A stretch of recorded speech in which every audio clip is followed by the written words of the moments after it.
Nah, yang ketiga, teori humanistik. Manusia.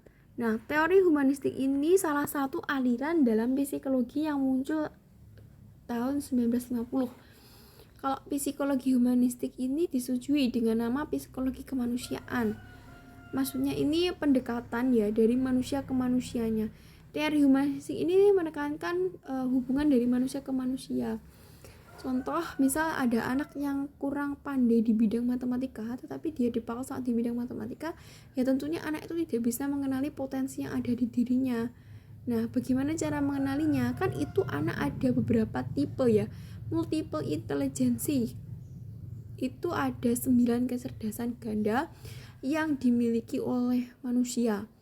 Kalau misalkan anak itu pandai di bidang interpersonal, mungkin di bidang linguistiknya juga baik, tapi belum tentu di bidang olahraganya juga unggul.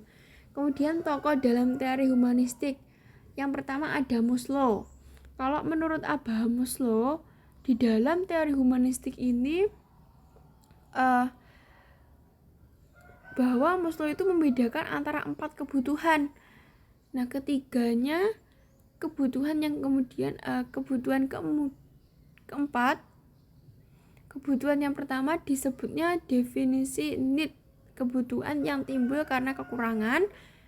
Kemudian pemenuhan kebutuhan ini pada umumnya bergantung pada organ lain, sedangkan ketiga kebutuhan yang lain dinamakan growth need atau kebutuhan untuk tumbuh, dan pemenuhannya lebih bergantung pada manusia itu sendiri. Kalau implikasi dari teori Maslow dalam dunia pendidikan sangat penting dalam proses belajar mengajar. Misal, guru mestinya memperhatikan teori ini apabila guru menemukan kesulitan untuk memahami mengapa anak tertentu itu tidak mengerjakan PR. Nah, mengapa juga anak tidak dapat tenang di dalam kelas, atau bahkan anak itu tidak memiliki motivasi untuk belajar. Menurut Maslow, guru juga tidak bisa menyalahkan anak sepenuhnya dengan kejadian dia tidak mengerjakan PR ataupun tidak tenang saat proses pembelajaran. Karena apa? Bisa jadi anak tersebut belum tahu atau tidak melakukan makan pagi atau sama yang tidak tidur. Jadi ketika datang di kelas itu tidak serta-merta anak itu siap dalam proses belajar. Tiap siswa itu beda keadaan. Nah, teori Maslow ini juga mengedepankan bahwa guru harus tahu anak ini kenapa, alasan anak ini kok tidak begitu aktif di pelajaran ini, apa alasannya gitu. Kemudian ada Charles L. Rogers mengutarakan pendapat dari prinsip belajar humanistik ini meliputi hasrat belajar. Hasrat ini selalu berkaitan dengan rasa ingin tahunya itu tinggi. Kalau belajar berarti anak itu sudah memaknai kalau belajar itu dia akan mampu menguasai mata pelajaran.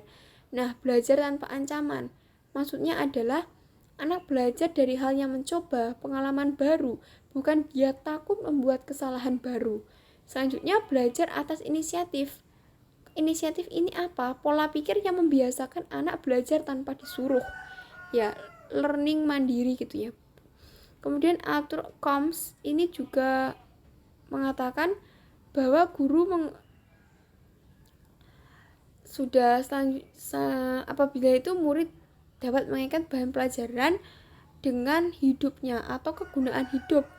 Jadi ketika materi pembelajaran itu disampaikan, apa kegunaan di kehidupan sehari-harinya.